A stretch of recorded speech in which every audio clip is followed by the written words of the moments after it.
BRB UK. Worse teeth, better accents. Hello, and indeed ahoy, and welcome to this here episode 395 of BRB UK. It's another week in the self-immolating dumpster fire that is 2020, but we're back to hopefully spread a little bit of joy, or at the very least, make you hate us instead of the world around you for the next hour. So there's something, I suppose. Anyway, I'm Dan. I'm one of your hosts. Hello, and I'm joined this week by Coleman. Dumpster fires make it hot. Hi! Hi, I am already sweating my very nutsack off. Just going to say. One thing I learned, I've only been a bald man for a couple of years, but one thing I learned instantly after shaving my head the first time when the sun started picking up is... Sweaty heat! You don't realise how much sweat your hair absorbs when you don't have hair, and then it just dribbles down your face and you've got nowhere to go. Nice.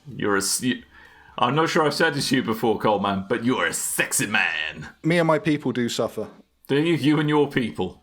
We have no Tim. No, we don't. He's covering himself in paint, is what he told us. Not a euphemism. I did ask. No, not even a euphemism. I'm not there. So, Tim's decorating his flat. He's gone mad on the decorating, and we can't stop him. So I know.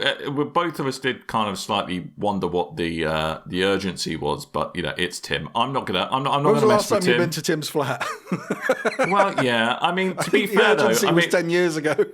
I mean, I'm glad that he's finally stopping it looking like a real life recreation of the young ones. I'm all up for that. It's good. Yeah. Student chic. Like shabby chic is still, I think, doing it a little bit of a service where actually, I mean, Tim, you're a top chap. Your house, start with the liquor paint. You might need a bit more doing to it. Yeah, exactly. I'm looking forward to going around and seeing the finished result, unless he listens back to this podcast and goes, I'm never inviting this dickhead back to my flat again. Oh, well, what are you going to do? What are you going to do? Yes, so it's been a week. It's been a very eye-opening week in the games industry. Yeah.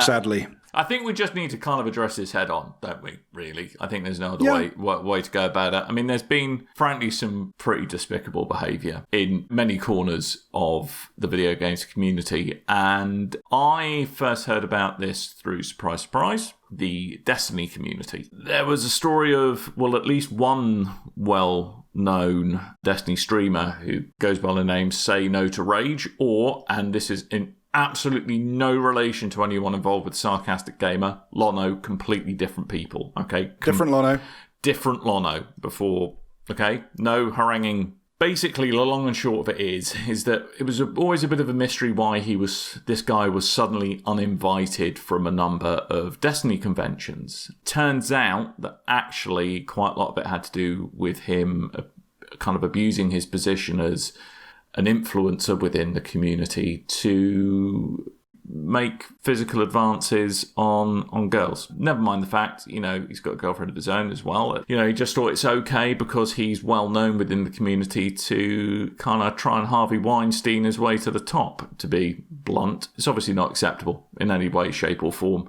As if that wasn't bad enough, there was news of yet more, shenanigans going on by a clan who goes by the name BSK, and a number of them, not only were they basically trying to ruin other streamers by kind of constantly doing DDoS attacks to them. Again, these were quite a kind of an influential bunch of streamers, again, using their positions to proposition the opposite sex, and even kind of sunk to the level of sharing nudes they've received from people they were propositioning. Which is just gross in itself. Words can't describe how just scummy and disgusting this behaviour is, and just should not be tolerated by anyone, anywhere. To give the people who used to sponsor these individuals their dues as soon as there was news of this, and it wasn't just, it's easy to make an accusation, prove it. Put it this way, there was just so much out there.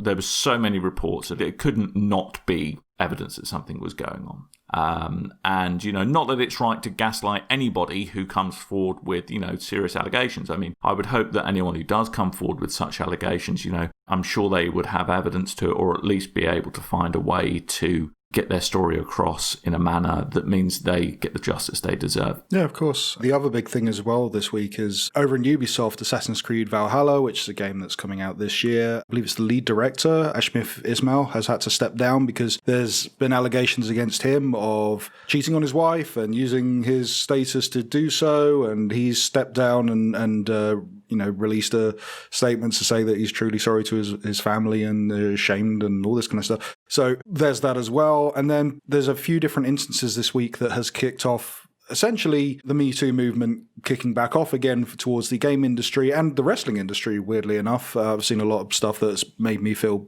pretty sick to companies that I've enjoyed in the past, but in video games especially, because, we love video games. We'd have to. You've been doing this show for... we don't have to. I mean, it's not like Tim comes round your house and threatens you with things not just for separate reasons. We'd have to be in love with video games to be doing this for this long, and you and Tim even longer, writing on video game sites and blogs and stuff.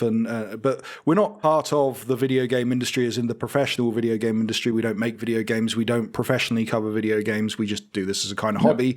And we're kind of on the outside looking in. So you see the video games industry as, from a childlike wonder as you grow up, this amazing thing to be involved in any way, shape or form, whether that's the press or the creative process or even just being involved in studios in any kind of way. And then when you hear about these things, disgusting things, that makes you open your eyes incredibly wide and kind of shines a light on this kind of beacon that you've been looking at your whole life and then go, oh, wait, hold on.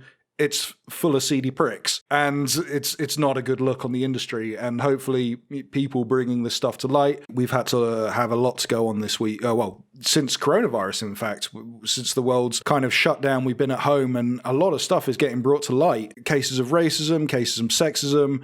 Just don't be a dick, and don't drag our childhood hobbies into it either. The unfortunate truth of it is, no matter what industry you look at, there are people who abuse their positions within the community associated with that industry, be it the movie industry, be it video games, be it comic books, be it business, be it politics. You think after so many years of stuff like this getting brought to light and people being able to... Everyone has a platform to speak vocally about injustice.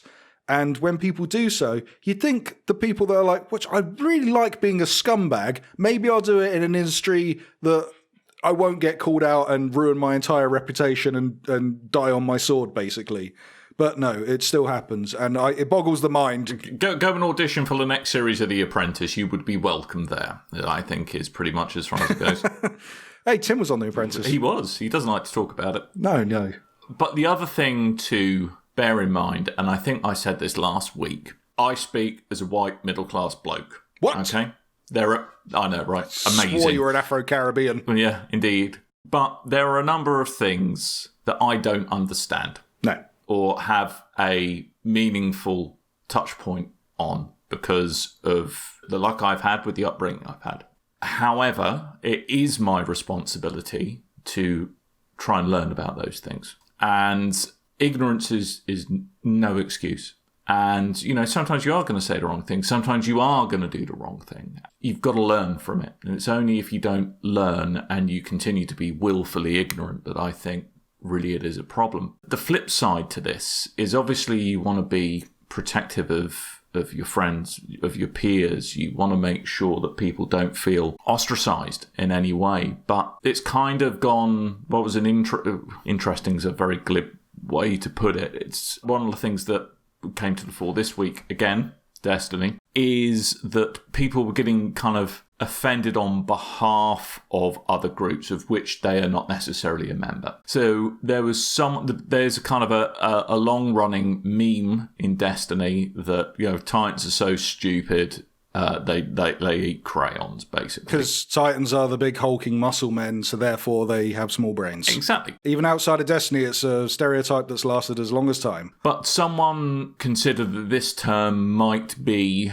offensive to people on the autistic spectrum, and kind of raised this to Bungie's community managers who, in these heightened times of division, which we face, which, obviously they don't want to perpetuate, they kind of came down like a ton of bricks and kind of denounced anyone who kind of used that phrase, even if it be in a self-deprecating manner.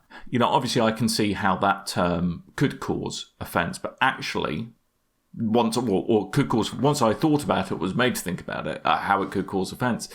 But there are a number of people who are on the autistic spectrum and who are part of the Destiny community actually kind of said, I've never been offended by that, and kind of how dare you represent my point of view on my behalf without actually finding out about whether this is a term that does truly cause offence to the demographic which you purport to represent. I believe because we spoke about this before we started recording, and one of the terms is eating crayons. And eating crayons does not mean you're an autistic person. It means you're the dumb child. You're the child that's not paying attention. You're eating the crayons. You shouldn't be doing that. It's the idea of, you've called someone stupid, therefore you've called them autistic. As I will, shame on you for thinking that autism means stupid. Well, indeed. And, a number of people said, hey, God, I never even made the connection until you vocally complaining about it. Now, that's not to say, however, that there isn't any merit that it... clearly one person has construed it in that way, so many others may well do as well. But again, you've got to be so careful when speaking on behalf of other people. Of course, you should, if there is rank injustice, you should always, always, always call that out. But make sure that, you're calling out the right thing at the right person. Calling out the right thing, and that you're not misrepresenting a demographic that actually you are not part of yourself, or haven't gone to the lengths of trying to find out about how this phrase might impact those who are from that demographic. And I think that's what it is. I think we're going through some real uncharted waters in terms of social media, in light of coronavirus, in light of Black Lives Matter, in light of all of the protest and the social fallout from that. And we're all going to say things that are a bit wrong. But again, I come back to the fact that we've all got to take this as an opportunity to learn. And I think that's the most important thing we can do. I can't remember if it was, I think it was Boom Show years ago, when they were still making regular episodes, but they spoke about... They had one 3 months ago. They do 3 a year now, I think, something like that. But they were talking about kind of the climate we're in now, and being children, and you call someone gay as an insult because you didn't know what gay meant. It was just a term that people called each other.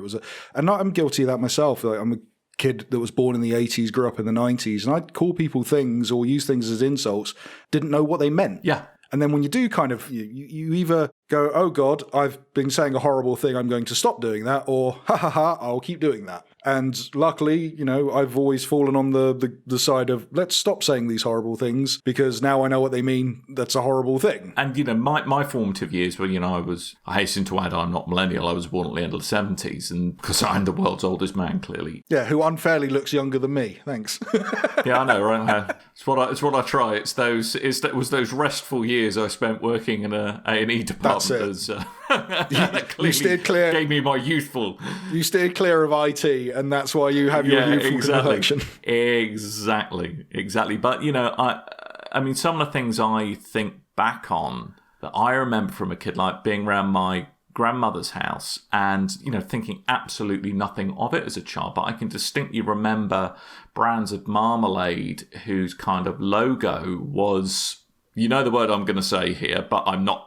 No, you're not going to say the word, but the character's called Golly. Yes, indeed. And innocent me didn't, when you're 3 or 4, that the impact of that doesn't actually hit you. But now looking back on it, God, what an awful thing that was. What an awful thing that was. And, I think kind of in many social ways, kind of the human race is slightly coming of age now. I think we're actually thinking, hang on, there's been such injustice over the years and it can't continue and it's not right. But basically, don't be a dick, I think, is the way we can summarise this. That's the takeaway from this show, I think, if anything. Don't be a dick. And if you're worried you might be being a dick by accident, try and learn about whether or not you are being a dick. It's education at the end of the day. It's if you don't know these things, learn these things, look around, see if you think something's offensive, maybe do your investigation first. If you hear about some injustice, then speak about it.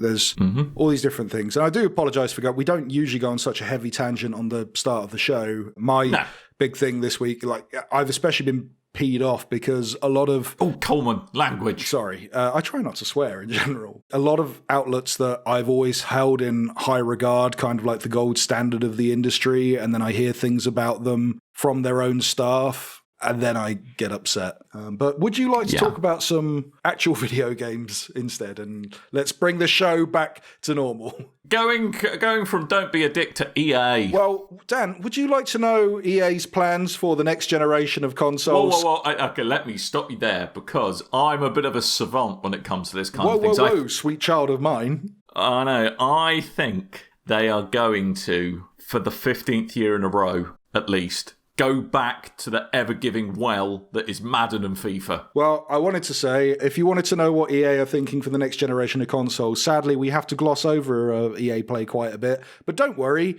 EA also glossed over EA Play quite a bit when we watched it. Yeah, they did a bit, didn't they? It was a whole lot of nothing in that event. I mean, there was stuff, there were words. Greg Miller was there. I like Greg Miller. I don't like when Greg Miller works off a script. He becomes very unlikable. No. But EA Play, they had stuff, but not really much that you wanted to talk about. So it was a very safe showing. Yeah, I will run through. I've written down in the agenda all the stuff from the show, but I won't go through absolutely every little detail. I have added some extra bits that I've looked into after the show, so I'll run through very quick. They did do some Apex Legends stuff. The next season is launching on June the 23rd. There's going to be a new launch of the game on Steam and Nintendo Switch later this year, and you'll have full crossplay in between all the platforms. Although you wouldn't want to be, if you're a Switch player coming up against a PC player, that ain't going to be fun times, just saying. The Sims 4 is now on Steam, and they put out a big thing to say, hey, we're Sims and we are holier than thou and don't be a dick. They basically did what we did at the start, but they made it much more patronising. I think they actually went... They even did black background, white font, but then they put the Sims logo in on there as well. I was like, you kind of lost me there. Yeah, I've struggled over the years to get excited about The Sims. We had 3 different indie titles that EA are working on, EA are publishing. The first one is It Takes Two, which follows a child whose parents are divorcing, and to cope she creates imaginary versions of them, and they kind of work through this kind of puzzle platformer game. That's going to come out next year, and it's from the guy, your favourite guy from the Game Awards, Dan, the one who said F the Oscars. Oh, lovely. Nice.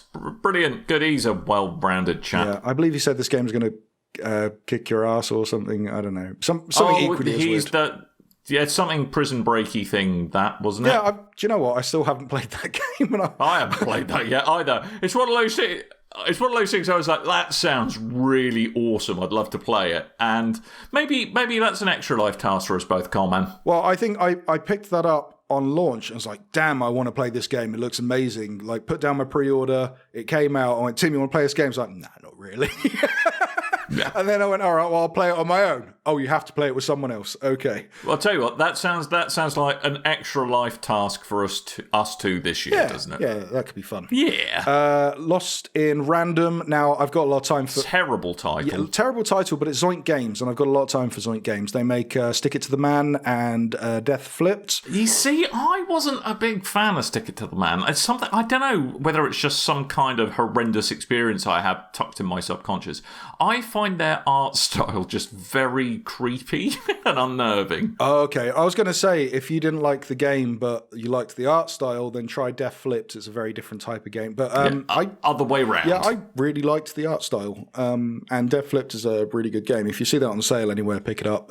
Stick It to the Man, I think, was a PS Plus game, so you might already own it. Yeah, I wasn't quite sure about the anthropomorphic dice, however, with his flippy head mouth thing. So, Lost in Random, Dark Kingdom, where every citizen's future is determined by the roll of a dice. There is a evil overlord dice in charge, and then a younger dice that is accompanying you on the journey to try and overthrow the king. To be confirmed next year or so. I have a question. Yes? Is it going to settle the age-old battle of which is better, D6, D12, or D20? I believe it's D12, although since some of those members have left the group or have died, and Eminem's not part of it, for modern day sakes. arguments, I think, not great. But Get out. yeah, okay. Get out. Rocket Arena, another game that can get out maybe.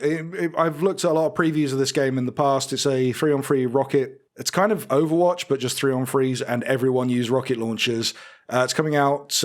It's coming out 14th of July. Yeah, I saw that. I was like, wow, they really want you to know it's zany. It's a zany game. Apparently, this one's a very average game. Yeah, looks like it probably is. Generally, things that have to shout how zany they are generally are trying a bit too hard. Star Wars Squadrons we covered last week. 5-on-5 battles, dogfights. There'll be a single-player mode. The single-player mode will introduce characters from different versions of Star Wars entertainment, be that films and TV shows, which I'm actually really looking... I said last week, I'm not as convinced on this game as everyone else seemed to be, but now I've seen the gameplay, I was like, okay, I'm actually kind of sold on this now. Yeah, I mean, it certainly looked kind of dynamic and involving and kind of everything you kind of would want a Star Wars space battle sim to look like. Again, it's kind of what the stuff they haven't said or haven't shown, I actually think is the bigger worry. I mean, I've had this before even with Battlefield games, going, oh, wow, that sounds incredible. This kind of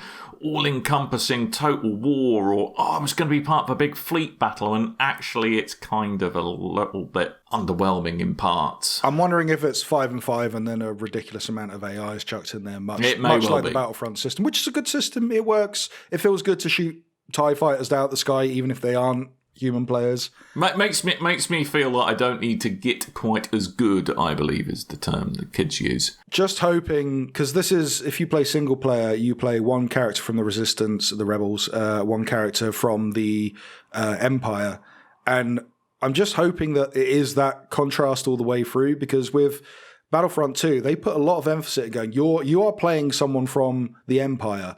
They even brought the actress out on stage at E3 in the full Empire gear to talk down to the crowd and introduce the game. She felt like a right turnip. Yeah, and I was really looking forward to this game. I was like, yeah, play Darkside. Well, not Darkside, Empire. I'm all in. And then you play the story mode. You're Empire for about 2 minutes, and then suddenly you're part of the Rebels throughout the rest of the game. It was, they should have kind of spelt that stuff out. Anyway, October the 2nd, that is on PlayStation 4, Xbox One, and PC. That will have full cross-play between all the platforms and VR support for PS4 and PC. And which does look awesome, I have to say. And also apparently not a full-price title. I think this is £10 less than a regular title. Why? What are they up to? This is EA. They like money. I don't know, because they've said there's no microtransactions or... anything insidious included in the game. Like, who are you? Apart what have from you done Darth with Sidious. EA? Apart from Darth Sidious, of course, who, Maybe.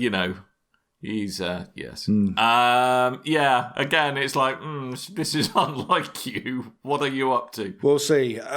EA Sports, we got a very quick tease of Madden 21 and FIFA 21 in action. Are people still going to be kicking pig bladders about? Yes. All right, well, that's all you need to know. Well, no, now it's the next generation, so now you kick full pigs. Really amazing. Just pigs, not like warthogs? Just swine in general, I think. Just swine in general. Boars. Good.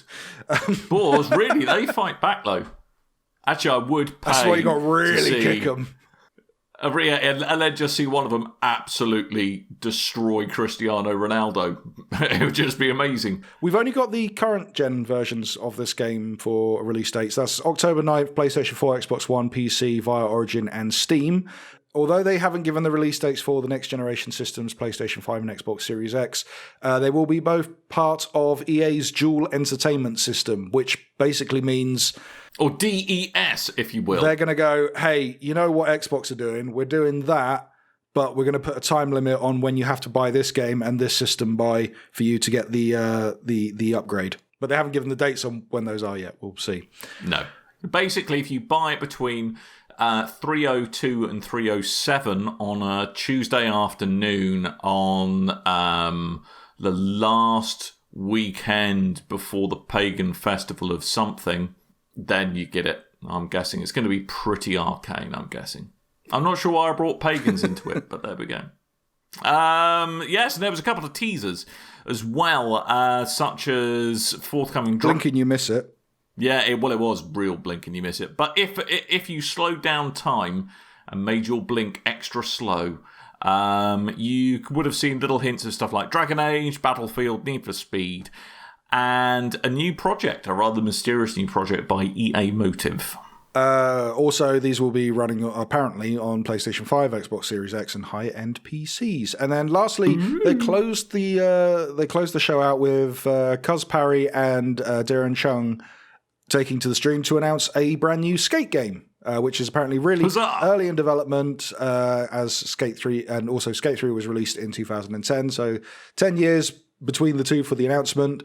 They said that the community have commented this game into existence, where I think in reality what happened is the community commented a mobile game into existence, which was covered through leaks because EA asked a professional skater if he would be in their mobile game, and he basically turned them down, called them some nasty words, and said that the community didn't want a mobile game, they wanted a regular game. And then because that leaked, I think that has been what has caused a regular skate game to be in production. Untitled at the moment. I'm guessing, although it's untitled, it's probably going to be something along the lines of Skate 4. I think they'll just call it Skate. You reckon? Yeah, rebrand. They're going to go all iPhone about it. Listening to the Android himself, Andrew Wilson, on a earnings call, he did mention that interest is... Wow, that's a whole height of dull, that combination, isn't Android it? Wilson. Android Wilson. The bad guy from Mirror's Edge Catalyst, as everyone knows. Yeah, I believe he was on an earnings call saying that the interest in Skate has gone through the roof since the announcement, and that they're looking at some kind of community involvement in creation of some form in the new Skate game. So, like, basically, please make it better than the total arse water that was the recent Tony Hawk games is pretty much what they're capitalising on. Bit of a dab squib of considering this is meant to be an E3 replacement, not just EA Play, but the EA Play E3 replacement. And we didn't really get much out of it, I felt. And also, where was Anthem? You're meant to be rebooting Anthem and fixing that crock of poo. Yeah, dude, that's never happening. It's got to happen. I bought, I got given a copy. Yeah, for how much did you buy? Tell you I what, didn't. I got live. Sorry. It's time for the segment. We like to bring in it every now and then. How much is Anthem worth, Dan? I didn't have a jingle, so I used the Inception horn. Didn't you? So it was just a big, like, it's like a big fart, like Anthem's launch. Well, it is. A lot of noise, I'm gonna put it, not a decent staying. I'm going to guess that Anthem is worth £4.32 this week. Okay. I mean, I got given my copy. I don't know how much Tim paid for his. Tim did pay for one, didn't he? I vaguely remember this. I think he did. Not very much. I think he paid about £8. He's not on the show to defend himself, so we'll leave it at that. So, yeah, he bought it for £300. Yeah. Another disappointment this week is that Microsoft is shutting down Mixer from July 22nd. They've not given us much time. How will we pack up our emotional Mixer baggage, Dan? It was kind of an answer to a question no one was asking, Mixer, wasn't it? I think there wasn't really that much investment into integrating it into the Xbox platform, which is really what they wanted to do, bearing in mind they led quite so heavily early on in the Xbox One with Twitch integration. And I think just that's got such momentum in the market now that it's very hard, unless you're bringing in something that's completely new, which I can't really see where people would go. Yeah, it's all moving to Facebook gaming, apparently. So if you now you can watch live streams on Facebook while your uncle tells you racist things. Exactly. So if you want to embrace that, well, more the more power to you. But certainly, I think there was. I mean, I think the kind of the partnered big name streams they got, which was Ninja, Gathalion, King Gathalion. King Gathalion. He didn't get that crown just to call him Mr. Gathalion. No, so I didn't spend 6 years at King's School to be called Mr. Gathalion. Thank you very much. And Shroud. Yeah. There we go. Apparently, they're released from any obligations to remain on Mixer and can go back to Twitch. But I'd imagine they all got rewarded fairly handsomely for their exclusivity. I believe they got full payouts of their contracts. So, for instance, Ninja is the big headline. He got offered something ridiculous like $40 million to jump over to Mixer, which he's apparently just got a full buyout from. All right, well, that sounds all right to me. Apparently they get offered all the perks and stuff to stay on and go to Facebook Gaming, but they are free to go elsewhere. I believe so far, Corey, Ging, Goliathan, Michael has taken up the offer to go to Facebook Gaming, but that's only one out of the three. Ninja's not really hurting for money. He's just got $40 million. He's on TV shows constantly. He's got a range of Nerf guns, comics, ridiculous amounts of promotion. He's got a Fortnite skin. That guy's all right. He's doing okay. He doesn't need to go to Facebook. He's got a Fortnite skin in the game. But yeah, it's odd because we are approaching a new Xbox coming out this year. Due to the integration with Xbox and Mixer through this generation, I was wondering how that was going to go going forward, because they've done perks in games for streaming to Mixer and vice versa, perks in Mixer for playing particular games and streaming them.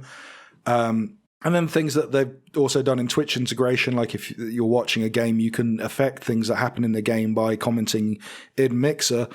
I was looking forward to seeing what the next evolution of that is with Xbox One, but they've clearly decided it's not working out. And they did go hell for leather with this system. They've taken over panels at E3 and other shows and set up booths, and they've done a lot of integration with and promotion and stuff. It's just a shame that that's all been rolled up into Facebook. If you're not one of the top performers though, and you are a Mixer partner, you will be granted partner status with Facebook Gaming for what that's worth.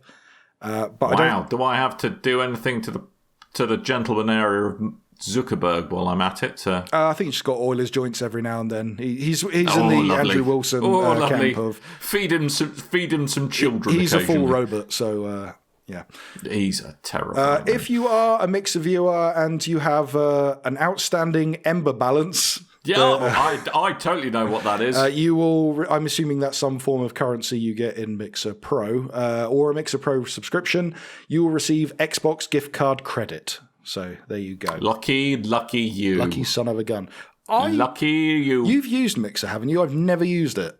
I briefly used it because they were giving away free stuff for Sea of Thieves. It seemed perfectly all right.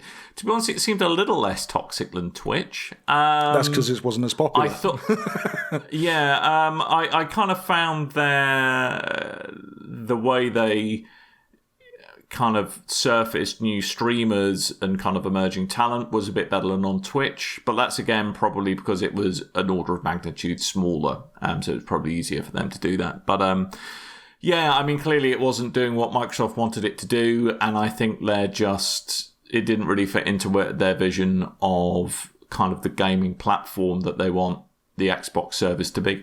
It's a shame. I liked the idea that you could do the concurrent streaming, one on like up to 4 players, was it? And they kind of split the screen and link it all up. And it kind of, as someone who's edited videos and edits podcasts, audio, and you know, all these kind of things, it's nice to see that stuff work when it automatically does it itself. So yeah, that part in particular, I think is a shame we're losing, but hey ho. Yeah. Well, thank God they're the only things that are sold out to Facebook this week. Sorry, Tim, you won't get a sequel to The Order 1886. I forgot that was in the same the stablemate of Rise, as it were. A game that looks very pretty and should have been excellent, but was garbage. Well, Problem one, you've put massive black borders to make it look cinematic, and it's just... Not totally keep a poorly optimized game engine above 30 frames made a it second. so you have to squint to look at the game. The other thing is you wanted it to be Gears of War without making it as fun as Gears of War. And the other is, I think that game was comprised entirely of different shades of grey. But it looked lovely.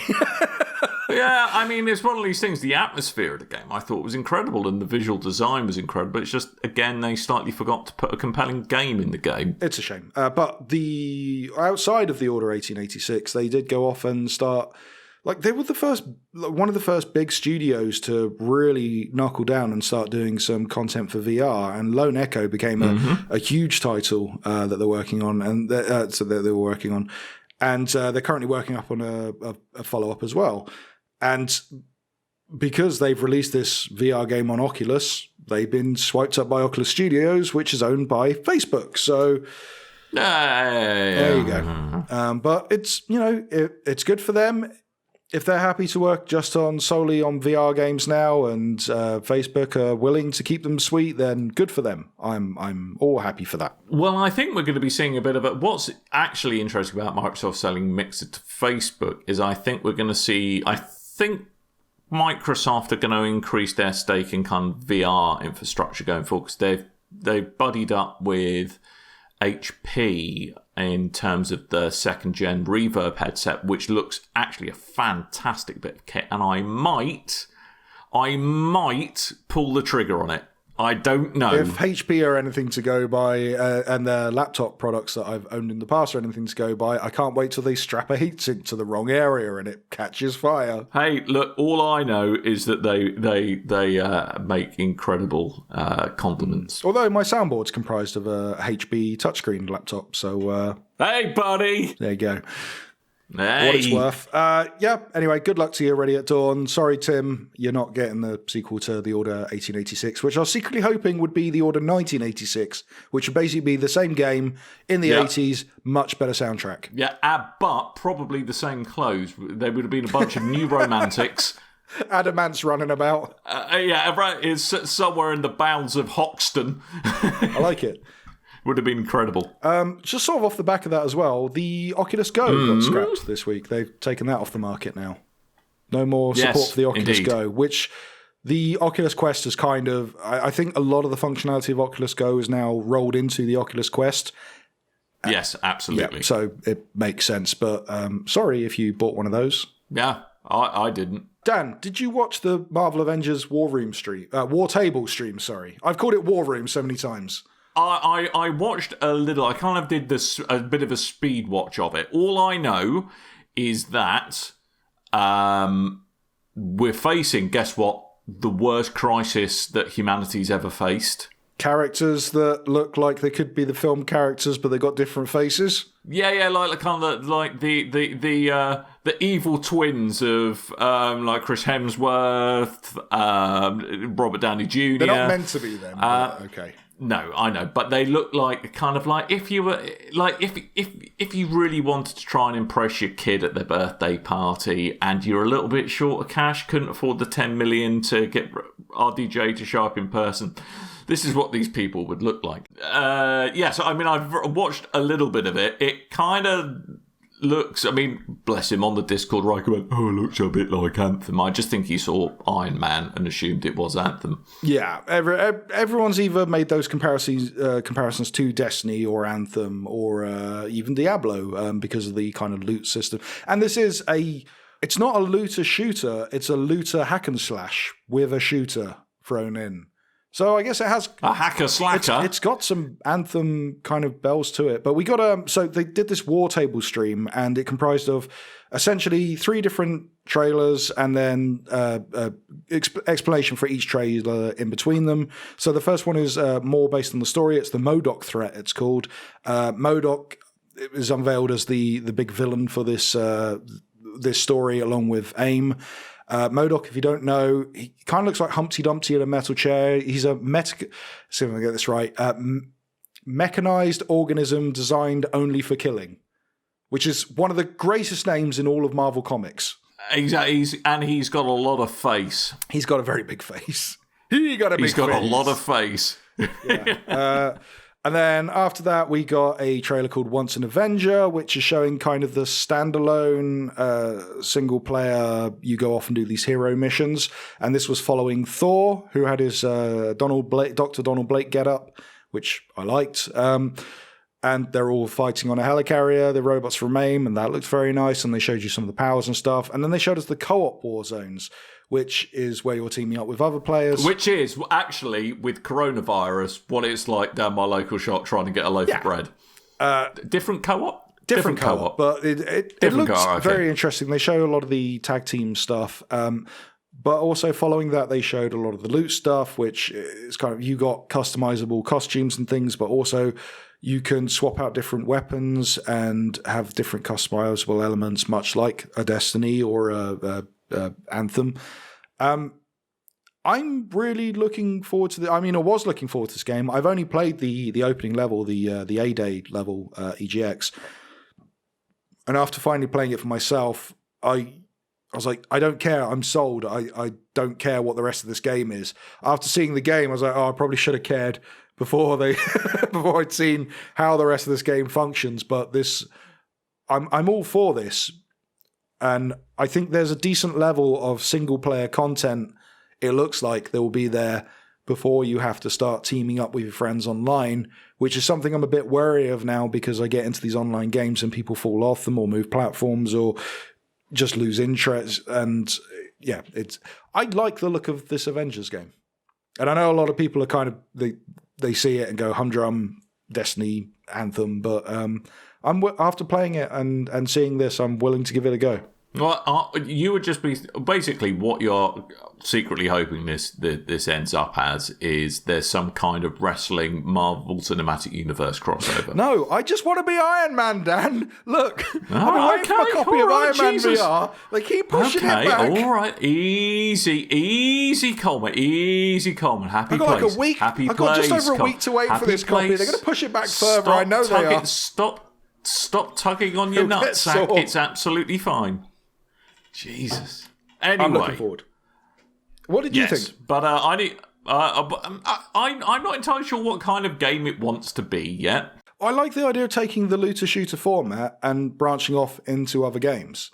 And they've essentially looked like if Devil May Cry was a looter shooter. I'm up for this. I like that idea. Well, let's see how it all pans out. I think is also, and also I think kind of like with the kind of quasi MMO that shut down all those years ago. Again, it's going to be interesting to see how stymied they are with respect to kind of demands from Marvel and how the characters should be portrayed in terms of their aesthetics. How that limits like kind of. I mean, you still find you can do like the kind of the build of your characters in terms of min-maxing with the equipment, stuff like that. But it's quite nice to actually make them visually look different as well, and how much agency individual players would have to do that. That's it. And it's not only you're just changing the look of your character, but you're changing like the example they show is Tony Stark. His pulsar lasers aren't blue, they're green or red, and that's attributed to different types of... all the variety. Well, they're attributed to different types of power-ups that you're using. So in conjunction with that and the ability to select your moves as well, you could be teaming up with an Iron Man in one game that's completely different to an Iron Man in a different game because everyone's got their own preference. I like that.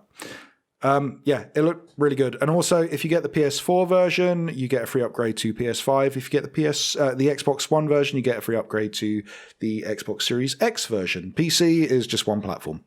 Yeah. Those are the headlines, and there was a lot of them. Yes, and there's also quite a few points of interest that we need to rattle through. Oh, I can rattle, my friend. Rattle away. Hit me. Let's get ready to rattle. All right, let's get ready to grumble. Go for it. Tokyo Game Show 2020 or TGS 2020. That was cancelled because of coronavirus. They are doing a digital event. We've now got the dates for that. It will be running from the 23rd of September, ending on the 27th of September. Live stream details will come at a later date. Happy days. There is a new Crash Bandicoot title called Crash Bandicoot 4 It's About Time, which... correct me if I'm wrong, there's a lot of years in between titles where titles have come out that are now being ignored.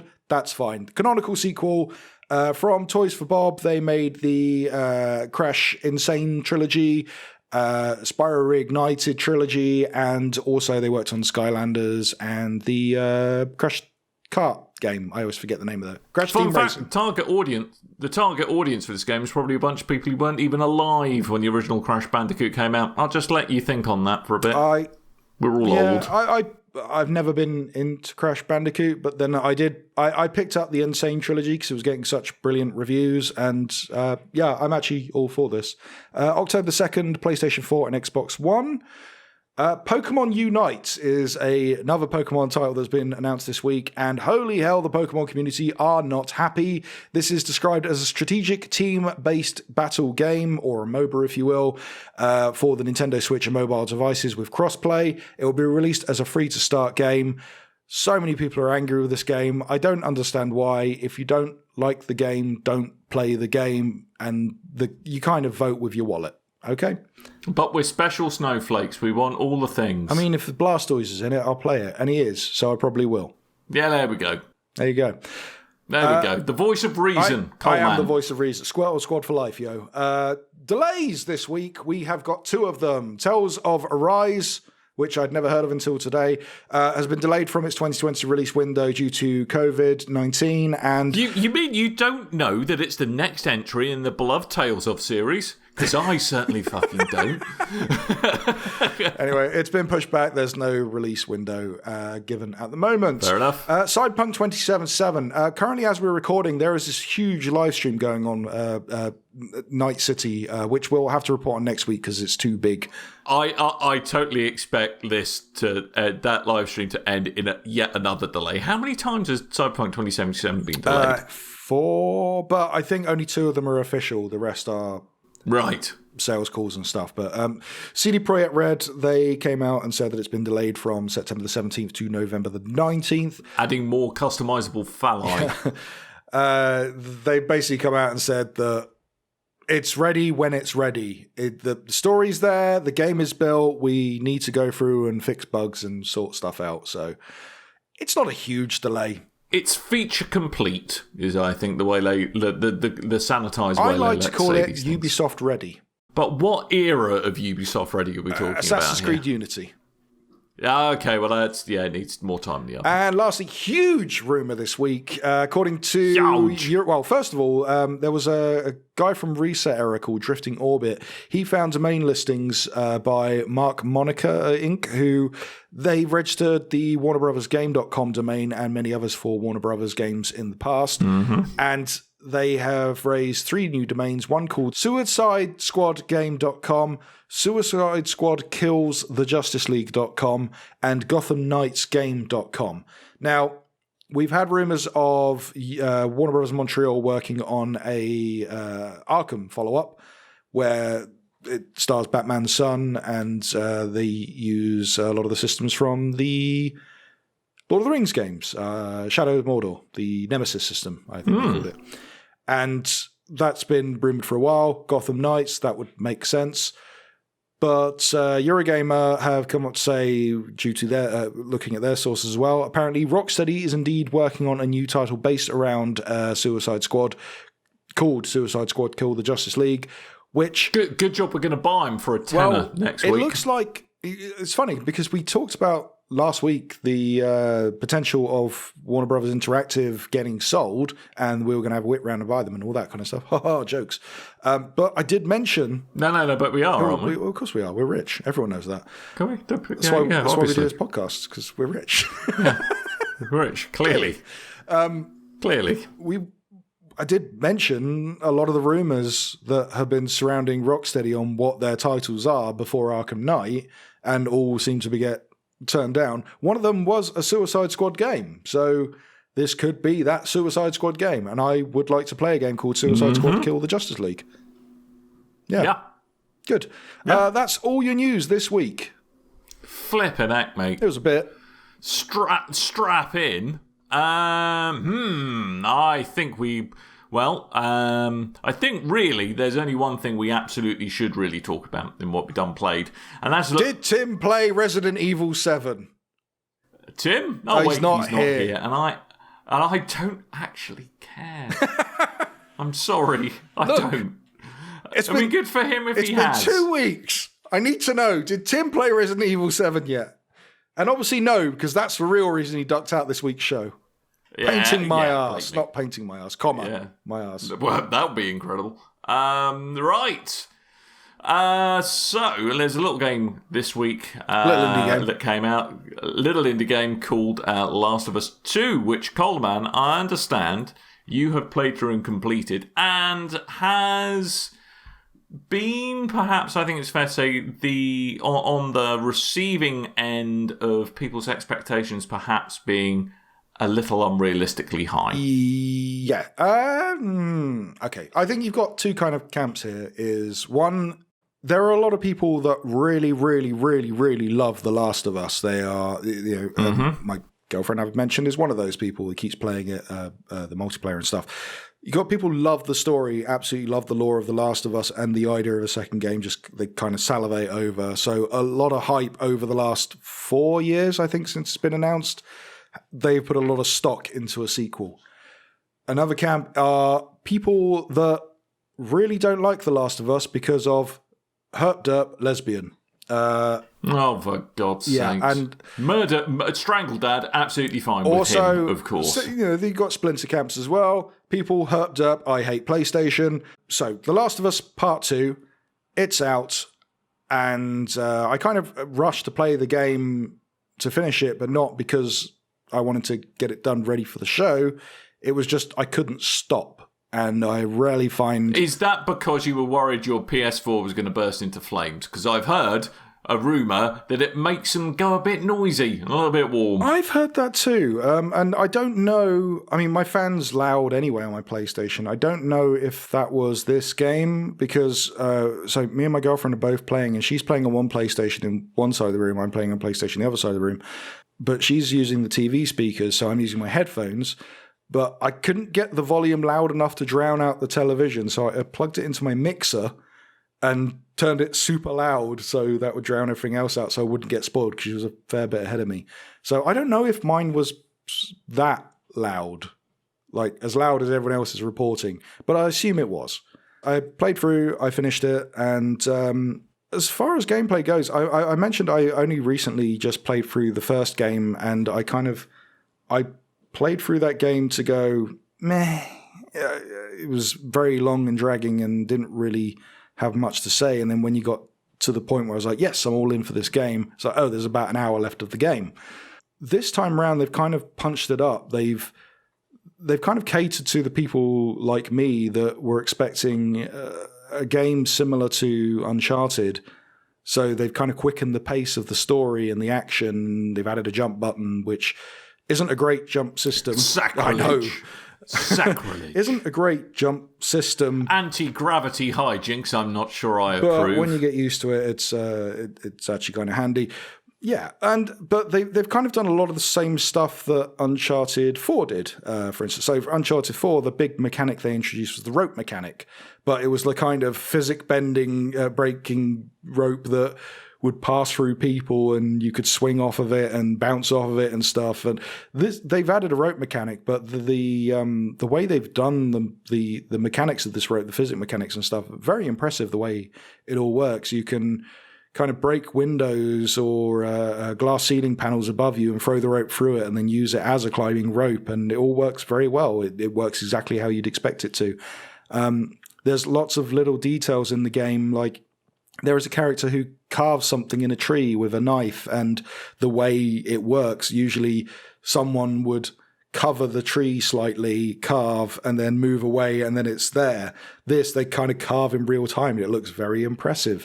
There's safes in the game that you can follow a series of clues and find out what the code is to that safe and get a load of extra goodies. Or you could sit there and crack the safe. because you can do that. Every time you hit the right digit out of 100 digits, it will make an ever so slightly different sound to the rest of the digits, and you've got to listen very carefully to hear it. So if you're in a noisy area, is it doesn't that work. really why you've been spending so long playing? I just like these little details that they've thrown in there. But the game itself, it's a lot of, and I will preface this, I have not been sent a review copy. That's why I am not restricted to the ridiculous review embargo, I think, in this case, where they went, hey, 12 hours of the game you can't talk about at all. And the reason for that is, and I'm not going to spoil, but there are two characters you play as. One is Ellie and one is a new character called Abby. And they're two different. The gameplay is the same, but they're two different characters in the way they approach situations and things. Anyway, the game itself, I've liked. It's a lot of stealth. It's a lot of very gruesome, gory stabbing in the neck, using weapons and things in ways that I've read a lot of people on Twitter going, "Oh, I had to take a minute and step away from the game, or leave it a couple of days and come back to it because it was just too much." But I think I'm kind of desensitized to video game violence at this point in my life, so it's just ones and zeros that I'm quite happy to murk. There's a large section of this game that you can either take people out stealthily, take them out all guns blazing, or you could just sneak past and not kill anyone at all. I have killed everyone in this game, and I have no problem with that. Fair enough. But as I say, they've kind of punched it up, much like Uncharted 4. They've kind of made it for a more mainstream audience than the first one, I felt. But similar to Uncharted 4, it means it outstays its welcome by about 6 hours. Yeah, because that's what I've heard. It's the kind of, everyone's been really happy to kind of have the gameplay of Last of Us back, and kind of, it really doubling down on what sounds like kind of the strategy, developing your own style of how you creep around the environment, how you avoid being detected, the kind of the options that you have available for you. But I have heard that story-wise, certainly in terms of new cast members, they're not quite as nuanced as returning favourites. And that the story, it kind of writes it, that the story has ended up writing itself into a bit of a corner, and then spends a long while trying to find its way out of that corner in a not particularly narratively thrilling way. See, what I liked about the last, I didn't particularly like the story of the first Last of Us game. I don't particularly like the story of the second Last of Us game, but it's not my story to tell. I'm just observing. You can watch a film and go, didn't particularly like that film. I didn't say I didn't particularly like this game. I like this game. I think the story, while engaging and keeps you on your toes and keeps you guessing and stuff, it has very what we'll call David Cage moments. I like David Cage games. I like Quantic Dreams' games. I like Detroit, and I like Heavy Rain. I like Detroit. Am I going to come over there and have to have a word with you again? But I can accept the writing is very hit you over the head. This is an obvious thing. You don't need to drag it through the ground, and that's what the story of this game does, I find. Without spoiling it for other people who might want to play this game or are currently in the midst of playing this game. I think the story's engaging, but the writing can be dumb, if that makes sense. Right. Okay. The first game, I didn't particularly like the story of that game. It has a story to tell. That story to tell is sacrificing the few to feed the many is bad. This is revenge is bad. It's a thankless task, and it will never end up in a good way. And I hear there's like... and in Last of Us Part 3, sarcasm is the lowest form of yeah, wit. that'll be the next one. Yeah. Well, they'll probably follow the David Cage route, and the next game will be racism bad, but we won't use race as an example. It will be mushroom people or something. I don't know. I've heard how this game was meant to end, and I prefer that ending to the way it has ended, but they've decided that they're going to go a different way. And it does seem like it's setting up for a very different way that they're going to do The Last of Us 3. And in my thought, I don't think there should have been a Last of Us Part 2, let's follow the adventures of Ellie or Joel. I think we should have had an anthology series. We should have had The Last of Us, okay, you've set up this world beautifully. The opening scenes of The Last of Us, the very first opening, when the virus is going down, or it's not even a virus, the infection is going down, the world's going to hell.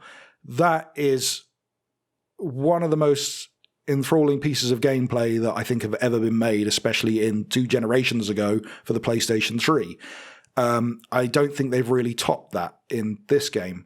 And what I would have liked is Joel and Ellie first game, someone else in a different part of the US, or even a different country altogether, and then you could have carried on that way. Fair enough. What you've instead done is tied the first into the second into the first, and then for the third you could be going in a different direction, which means you could really lose your hardcore fan base. But anyway. So in some ways, you think it would have almost been better if they'd left the Joel and Ellie storyline completely behind? Yeah, exactly. Because I won't spoil anything for anyone, but I thought kind of Last of Us Part 1, I kind of felt it kind of satisfying is the wrong word, but you know what I mean. It was like, okay, that's a good self-contained story that I really enjoyed. Leave it open-ended, and we'll go somewhere else, make reference to it. Yeah. I like this idea. Exactly. What they should have done with Stranger Things. Yeah. You've set up a world, stay in that world, explore it from different avenues. But the game, the mechanics, I enjoyed very much. I think it outstayed its welcome around about by 6 hours, like I said. But otherwise, I don't regret buying the game. I don't regret playing the game. I think there are some arguments that are warranted.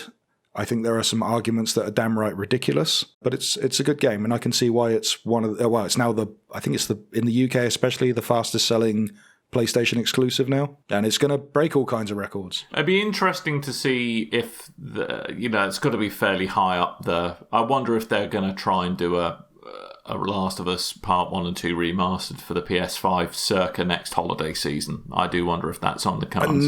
I don't think you'll get that, but I'm pretty sure this game's going to come to PS5. Whether they will throw in the elusive multiplayer system, which people love so much, or they will just go whole hog and go, hey, do you know what? We're going to, because you guys love this multiplayer system and you're such a dedicated fan base, we're going to charge you another 50 quid and make a brand new game out of it, which I fully see them doing that too. What great guys and girls. Anyway, we probably ought to start wrapping things up because we've been rabbiting on for ages and there's only 2 of us. What would you like to do first, Coleman? Well, we can't do a Gosh update without Tim. There's still no Tabletop Tuesday. Still not Tuesday. No, Tuesdays haven't been a thing since the dark times. What about some community feedback? Feed me back my community. Okay, so some people like to get in contact with the show and let us know questions, suggestions of games, things that are in their head, or some kind of feedback for the show, and they can do so, and you can do so on our comment section on BigRedBarel.com, on Facebook.com/BigRedBarel, on Twitter @BigRedBarel, and on our Discord, which you can find a link to very helpfully on the front page of BigRedBarel.com. Or if you're having a problem with that link, contact me or Dan on Twitter, Captain Average, Dan and Coleman. We can sort you out. Who knows? It might be the one day in the year I actually check Twitter and I might reply to you. Well, I nearly said message us on Discord, and then I thought, hold on a minute. You got to find Discord. If you can get on Discord, then send us a message on how to find Somebody Discord. Said, not good. Anyway, so these are all via the Discord. I will say the usual by Sky Dark, the question of the week. I decided not to add it this week because he literally asked how many consoles you have, and I thought that's just, if we just list all our consoles, it's just boring. Mm-hmm. Yeah. But people are doing it on Discord, and you can see all the interesting stuff that is on there. There are some people trying to out-hipster each other, though, I have noticed. Yeah, I've got rid of all my retro consoles, so London doesn't allow for clutter. No, indeed. So Jumpin' XP via Discord, he said that Tim mentioned on the last show that buying consoles in the January-March period, but he has known a few people, himself included, who have gotten new consoles in February due to birthdays /Valentine's Day /half-term. Who buys half-term presents? Half-term? Who? I've never had a half-term present. I want half-term presents. I want one. Anyway, he said keep up the good work. He had some other stuff. There's a lot of love for Brink, specifically Jumpin' XP and Kev, so there you go.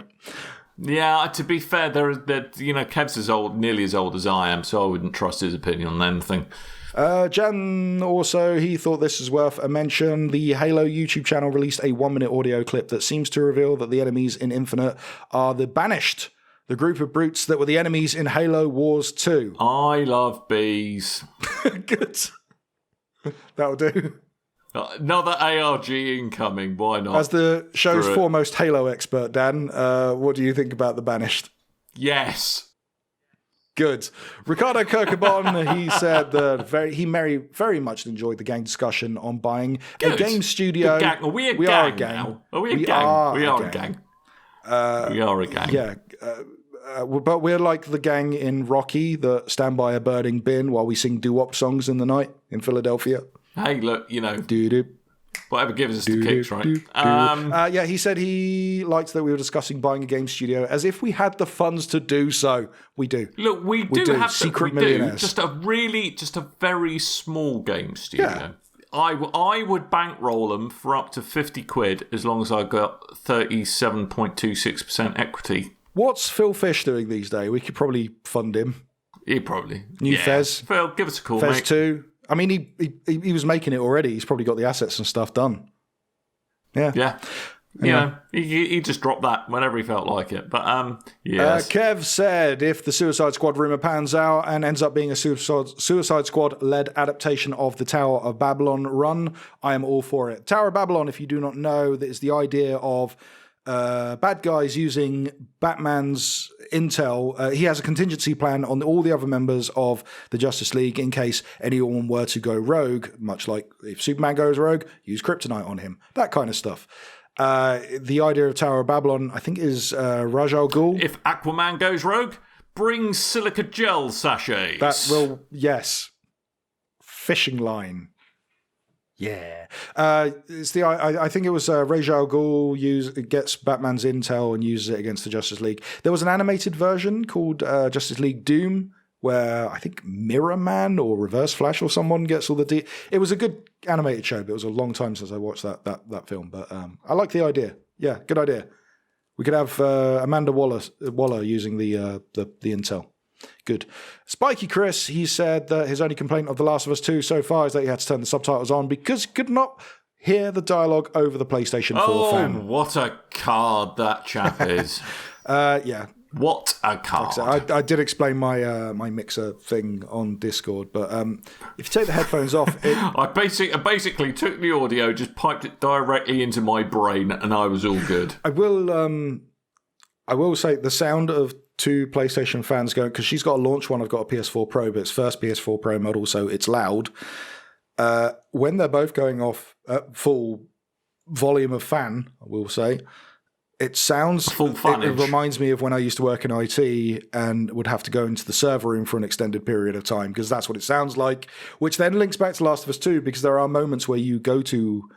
office buildings and stuff, and you will go into a server room and everything's powered down and not working, and it's very eerie because I've never seen that in my life. Tyrus, he said that he's not sure if it's good enough for the show. I'm sure it is. What do you guys think of the petition to remake The Last of Us story? Lol. Dumb. It's someone else's idea, someone else's art. You don't ask them to... It's Mass Effect 3 all over again. Yeah, exactly. I mean, don't get me wrong, I wasn't a big fan of Mass Effect 3's ending, but it is what it is. If you don't like... especially if it's part of a series as well, if you don't like the outcome, then don't buy the next one. You vote with your wallet. Simple as that.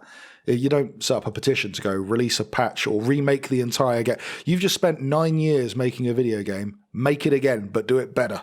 You know how special I am, edition. Yeah. Christ. That's anyway, all our feedback. Yes, we need to finish as well because it's 4 million degrees outside. My window and my door are shut in my recording little room, and I actually think I've sweated my entire bodily fluid out through my armpits. It's disgusting. So we're going to stop. We're going to stop now because we have to. Otherwise, I'm going to turn into a podcasting raisin, and I don't want that to happen. So thank you ever so much for listening to us. What lovely visual images you're giving us this week. I know, right? Exactly. Do you want to guess in which places I'm unpleasantly moist? No, let's finish. Ready? Spoiler alert, all of them. Okay, just going to say. All right. So let's finish. Now that's got you thinking. So we're going to finish. Thank you ever so much for downloading us once again. Tim, I'm sure, will be back next week unless once again he levels up his DIY game by perhaps varnishing something and that getting in the way of talking to us about the video games. Maybe we'll have even played Resident Evil 7 next week. Who knows? So if you want to tune in for the next thrilling instalment of what Tim has or hasn't done, we'll be here next week. So thank you ever so much for listening. I think all that really remains for me to do is remind you that Tim hasn't been here, but this one has been Coleman. Hi. Oh, bye. And I have been Dan. Usually do it so like that. Thank you. Threw me off. Just to confuse you. You just completely thrown me off. That's all right. I would do it the normal way if you want. Nearly 400 episodes in, and then you go, oh, he has been. You're like, what? It's the heat. It's getting of the to moment, me. telling you what to do. I'm moist. Anyway, so thanks ever so much for listening. We'll be back next week, and until next time, dear listeners, toodle bye.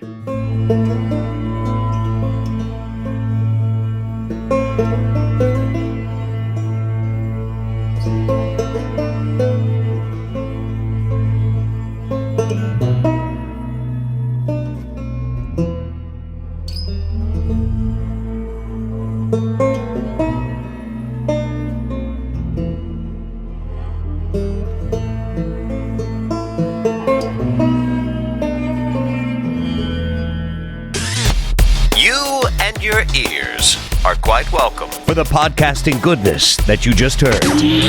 Why not roll on over to BigRedBarel.com for more podcasts, news, reviews, and videos from the biggest, reddest site on the internet, BigRedBarel.com.